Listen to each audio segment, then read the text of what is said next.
गोस्वामी तुलसीदास जी ने कहा कि भाई जगत के लोगों का कीर्तन मत करना, क्योंकि जगत के लोगों का कीर्तन करोगे तो सबसे बड़ा दुख होगा। सरस्वती माता बहुत दुखी होती। प्राकृत कीन्हे प्राकृत जन गुण गाना, और सिर धुन गिरा लागी पछिताना। कीन्हे प्राकृत जन गुण गाना, सिर धुन गिरा लागी पछिताना। गिरा कहते हैं सरस्वती को। एक दिन माता सरस्वती अपना सिर धुन रही थी। कभी कभी गुस्सा में गांव में ऐसी महिलाएं देखी जाती हैं, जब गुस्सा आती तो सिर धुनते हैं। शहरों में तो मैंने नहीं देखा, क्योंकि यहाँ के लोग ज्यादा सभ्य होते। मगर एक दिन किसी देवता ने देखा कि अरे सरस्वती जी महाराज इतनी ग्राम्य हो गई कि अपना सिर पछाड़ पछाड़ करके और दुखी हो रही। तो उन्होंने कहा, अरे मां, तुम तो सबको विद्या बुद्धि ज्ञान देने वाली हो, ये तुम सर पछाड़ पछाड़ करके क्या पछता रही हो, क्यों दुखी हो रही हो? उन्होंने कहा, अरे एक बुद्धिमान कवि के भीतर में बैठ गई और उसने प्राकृत व्यक्ति का गुणगान किया। मैं विचार करने लगी, यदि मैं इसकी भीतर बुद्धि में न गई होती तो बहुत अच्छी बात थी। इसलिए प्राकृत लोगों का कीर्तन करने से सरस्वती माता को बहुत दुख होता है। जब भी गुणगान गाना हो तो भगवान का कीर्तन करना चाहिए। और कीर्तन के भी दो स्वरूप हैं, एक नाम कीर्तन और एक गुण कीर्तन। जो गुण कीर्तन किया जाता है उसको कथा कहते हैं, और जो नाम कीर्तन किया जाता है वो परमात्मा को कोई नाम होता है। एक आदमी ने कहा कि लौकिक रूप से बताइए कि नाम कीर्तन और गुण कीर्तन में अंतर क्या है।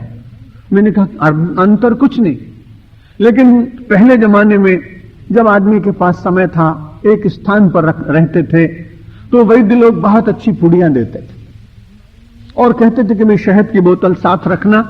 अभी तो बड़ा प्रवासी लोगों का जीवन, सबको कहीं न कहीं जाना पड़ता है, गिर पड़े तो कपड़ा खराब हो जाए। तो मैंने कहा कि भाई जो कथा है वो समझ लीजिए कि वैद्य की औषधि और मधु का बहुत बड़ा बोतल साथ में ले चलने की बात। तो इतना सब विस्तार करने के बाद फिर कटोरी भी चाहिए, फिर चाटने के बाद में हाथ धोने के लिए पानी भी चाहिए। तो ये सब व्यवस्था है तो बड़ी अच्छी। तो मैंने कहा फिर ऋषियों ने सोचा कि इतना काम तो नहीं कर पाएंगे, तो जैसे आजकल लोगों ने और साइंस, मेडिकल साइंस में उन्नति करते करते करते करते वही इंग्रेडिएंट्स, वही सब चीजें और एक कैप्सूल में बंद कर दी। अब आप उसको अपनी जेब में रख लेते हैं तो कहां बोतल नहीं रखनी पड़ी, रुमाल नहीं रखना पड़ा, हाथ धोने का साधन नहीं रखना पड़ा, और उस औषधियों के सारे गुण उस छोटी सी कैप्सूल में आ गए। आपने लिया, उसको निगल गए। तो मैंने कहा कि भाई जिन लोगों के पास समय है उनको तो आयुर्वेदिक औषधि की तरह से कथा का सेवन करना चाहिए, और जिन लोगों के पास कहते हैं भाई हमारे पास तो समय नहीं, तो उनको नाम की कैप्सूल रखने में तो कोई तकलीफ है ही नहीं, जहां चाहो वहां रखो। और कथा ग्रहण करने के बाद भी नाम का कैप्सूल तो बड़ा ही लाभदायी है, जिसके संबंध में, कीर्तन के संबंध में तो बहुत कुछ वर्णन। और जैसे कल मैंने आपसे निवेदन किया था, ये बंग भूमि बड़ी भाग्यशाली, इसमें परमहंस रामकृष्ण देव जैसे परमहंस हुए।